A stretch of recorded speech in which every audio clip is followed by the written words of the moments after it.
আর এবার নজর রাখবো দিনে দুপুরে নদী থেকে বালি এবং মাটি পাচার হয়ে যাচ্ছে এবং এই ঘটনায় যখন ঘটনাস্থলে পৌঁছতে হয় সেই ঘটনা দেখে আক্রান্ত হতে হয় করণদিঘির বিধায়ককেও। সেখানে শুধু তাই নয়, মাথা পর্যন্ত ফাটলো। শুধু বিএলআরই আক্রান্ত হলো তা নয়, আক্রান্ত হতে হলো তার দুই সহকর্মীকেও। নদী থেকে তোলা হচ্ছে বালি, কাটা হচ্ছে পাড়ের মাটি, সবই পাচার করার জন্য। এই অভিযোগ পেয়ে বুধবার সকালে অভিযানে যান উত্তর দিনাজপুরের করণদিঘির বিএলআরও গৌর সোরেন।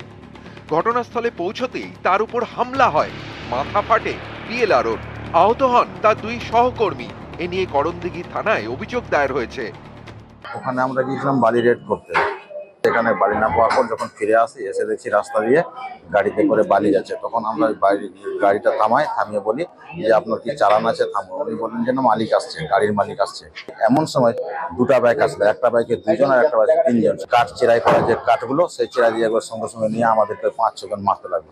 কিচ্ছু কথাবার্তা নেই, শুধু মার আর মার। পরেছেন যে ওখানকার স্থানীয় লোক যখন জানতে পারলো, তারপর ওরা আসে, এসে তো আমাদেরকে এবার বাঁচায়। উত্তর দিনাজপুরের করণদিঘি, এখানকার খোয়াশপুর এলাকার পাশ দিয়ে বয়ে গিয়েছে নাগর নদী। এই নদীর বালি এবং পাড়ের মাটিতে নজর পাচারকারীদের। অভিযোগ, দিনের পর দিন নদী থেকে বেআইনিভাবে তোলা হচ্ছে বালি, নদীর পাড় থেকে কাটা হচ্ছে মাটি, তারপর ট্র্যাক্টরে করে পাচার। 6টার দিকে লাগে, আবার ফের এলাকা দিয়ে যাচ্ছে, এতগুলো লরি যাচ্ছে, ট্রাক্টর যাচ্ছে, আপনাদের কোনো অসুবিধা হয় না? অসুবিধা হয় তো, মানা করছে, তঙ্গে ঝগড়া করছে। আরে ওই 7 খান 8 খান 10 খান কোনো ঠিক না নাই, যত পারছে তত। আর যা কি যে কইতে যেছে কিনা বাড়ি রাখা দিকে, গাড়িওয়ালারা বাড়ি রাখা দিকে, তখন ঘেরা মারামারি চালু করে দিলে। কমপ্লেন লেখা আছে, দেওয়া আছে, তা বাদে কতবার আইলো, ভিডিও আইলো 2বার 2-3বার। আচ্ছা, মানে তাও নিয়ন্ত্রণ হচ্ছে না? না।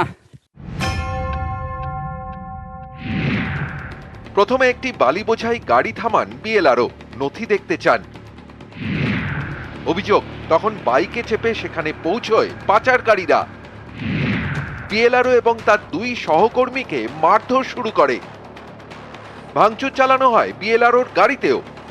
কবে এই বালি মাফিয়াদের দৌরাত্ম্য শেষ হবে বা প্রশাসন আরও কঠোর নজরদারি করবে, এখন সেটাই দেখার। করণদিঘি থেকে মুক্তা সরকার, নিউজ 18 বাংলা।